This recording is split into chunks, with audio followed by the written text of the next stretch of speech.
আসসালামু আলাইকুম। RS news channel 24 ভিডিওতে আপনাদের স্বাগতম। সঙ্গে আছি আমি মোহাম্মদ রেজাউল হাওলাদার।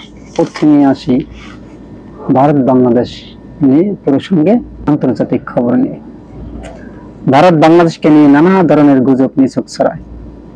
বিস্তারিত বর্তমান ট্রেন্ডিং টপিক ভারত বাংলাদেশ। ভারতীয়রা বাংলাদেশকে নিয়ে নানা ধরনের গুজব ছড়ায়। তারা বাংলাদেশের জনগণ ও সরকারকে নিয়ে তুমুল বিতর্কের কথাবার্তা আলোচনা করে, যাহা বাংলাদেশের কখনোই ঘটেনি। যেমন বাংলাদেশের সনাতন ধর্মাবলম্বীরা নাকি নির্যাতিত, তারা নিছক নিউজ করে, কিন্তু বাস্তবিক পক্ষে বাংলাদেশের মুসলিম, হিন্দু, বৌদ্ধ, খ্রিস্টান বিভিন্ন ধর্মাবলম্বীরা একাত্রে কাঁধে কাঁধ মিলিয়ে বসবাস করতে থাকে। কোনো জাতি ভেদাভেদ নেই এখানে। কিন্তু ভারতের যে সহিংসতা করে অন্য ধর্মাবলম্বীদের উপর, যেমন মুসলমানদের মারধর, তাদের বাড়িঘর পোড়ানো, এমনকি মসজিদও তারা ভেঙে ফেলে। আর তারা নির্লজ্জের মতো অন্য দেশের চরকায় তেল মারে। তারা চায় বাংলাদেশের তাদের মতো অশান্তি হোক। ভারতীয়রা চায় না বাংলাদেশের জনগণ শান্তিতে বসবাস করুক। ভারতের জনপ্রিয় গণমাধ্যমের তো সব সময়ই লেগেই থাকে বাংলাদেশের পেছনে। বাংলাদেশের কথা যত অপপ্রচার চালায় তারা, তা অন্য কোনো দেশের এরকমের অপপ্রচার চালাতে পারে না।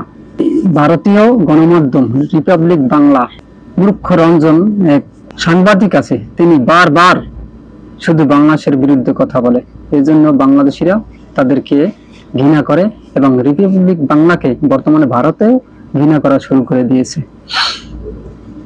বাংলাদেশের মধ্যে সকল ধর্মাবলম্বী মানুষের মধ্যে ফাটল ধরাতে এবং রিপাবলিক বাংলার পাগল ছাগল কর্তার উদ্দেশ্যে বলছি, পাগলামি ভারতকে নিয়ে করো, বাংলাদেশকে নিয়ে নয়। কেননা তোমাদের দেশ না বাংলাদেশ। যে তোমরা কয়েকদিন পর পর বলবে বাংলাদেশ থাকবে না, থাকবে না বাংলাদেশ, আমি রেগে কথা বলবো না, আজ আমি শোকাহত, আমি অভিমান করছি। তুমি কে ভাই? বাংলাদেশের অভ্যন্তরীণ বিষয় নিয়ে নাক গলানো তুমি কে? তুমি কি বাংলাদেশের নাগরিক? তুমি ইন্ডিয়ায় আছো, পাগল ছাগলের মতো দৌড়াও, লাফাও, কি করো না করো। এই নিউজ দেখে মনে হয় তোমাকে যে এই চ্যানেলে চাকরি দিছে সেও বোধ হয় পাগল। দেখো দেখো না, তোমরা ভারতীয় পণ্য বাংলাদেশে রপ্তানি বন্ধ করে দেওয়ায় ভারতের কৃষকেরা রাস্তায় আন্দোলন নেমেছে। কয়েকদিন পর বাংলাদেশের পণ্য রপ্তানি না করলে ভারতীয় কৃষকরা তোমাদের বাসায় গিয়ে আলু পেঁয়াজ নিয়ে আন্দোলনে বসবে। সাবধান, বাংলাদেশকে নিয়ে কোনো প্রোপাগান্ডা ছড়িও না।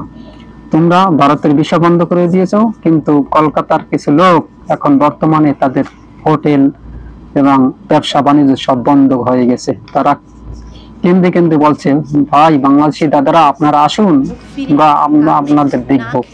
এবং তোমাদের যে আলু পেঁয়াজ তোমরা দিচ্ছ না, বাংলাদেশের রপ্তানি বন্ধ করে দিয়েছো, তাতে কি বাংলাদেশের কোনো ক্ষতি হয়েছে? বাংলাদেশ বর্তমানে এখন উৎপাদন করতেছে ডাবল করে, এবং তোমাদেরই ক্ষতি হয়েছে। তোমাদের আলু পেঁয়াজ পচে যাচ্ছে এবং কৃষকেরা কান্নাকাটি করছে। কিছু কৃষক বর্তমানে আত্মহত্যার প্রবণতায় জড়িয়ে গেছে এবং তারা আলু পেঁয়াজ নিয়ে রাস্তায় আন্দোলন শুরু করে দিয়েছে। কয়েকদিন পর মোদী সরকার এবং রিপাবলিক বাংলার সেই পাগলের সাংবাদিকের বাড়ি গিয়ে তারা আন্দোলন করবে, এটা জেনে রেখো। আজ এ পর্যন্তই। আসসালামু আলাইকুম ওয়া রাহমাতুল্লাহি ওয়া বারাকাতুহু।